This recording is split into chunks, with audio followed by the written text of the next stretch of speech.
يا أيها الذين آمنوا قاتلوا الذين يلونكم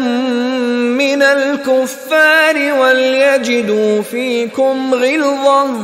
واعلموا أن الله مع المتقين یا ایھا الذین آمنوا قاتلوا الذین یلونکم من الکفار، اے اہل ایمان جنگ کرو ان کافروں سے جو تمہارے ساتھ ملحق ہیں۔ اصل میں یہ چونکہ اب حضور صلی اللہ علیہ وسلم کی جو دعوت کا بین الاقوامی یا عالمی یا آفاقی دور ہے اس کا آغاز ہو چکا ہے، اب اس کو بڑھنا ہے، تو یہاں حکم دیا جا رہا ہے جو دارالاسلام کی سرحد یہاں ہے تو جو کافر یہاں بستے ان سے قتال کرو، پھر وہ سرحد آگے چلی جائے گی تو اگلوں کے ساتھ قتال کرو۔ یہ قتال جاری رہنا ہے تا آ کے پوری دنیا پر اللہ کا دین غالب ہو جائے، جیسے کہ وہ قتال جاری رہا قاتلہم حتی لا تکون فتنۃ ویکون الدین کلہ للہ،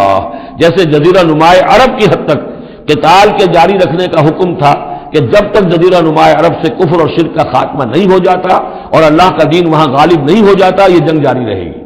اب معاملہ یہ ہے کہ حضور صرف عرب کے لیے نہیں بھیجے گئے تھے بلکہ پوری دنیا کے لیے، لہذا اب اس کے لیے یہ اعلان عام ہے، چارٹر ہے، اسی پر عمل کرتے ہوئے فوجیں نکلی ہیں۔ ورنہ جیسا کہ میں نے کئی مرتبہ عرض کیا ہے، ایرانیوں نے تو کہا بھی تھا کہ ہمارے اوپر کیوں تم چڑھ کر آ گئے، یہ اللہ کا حکم ہے۔ یا ایھا الذین آمنوا قاتلوا الذین یلونکم من الکفار ولیجدوا فیکم غلظہ،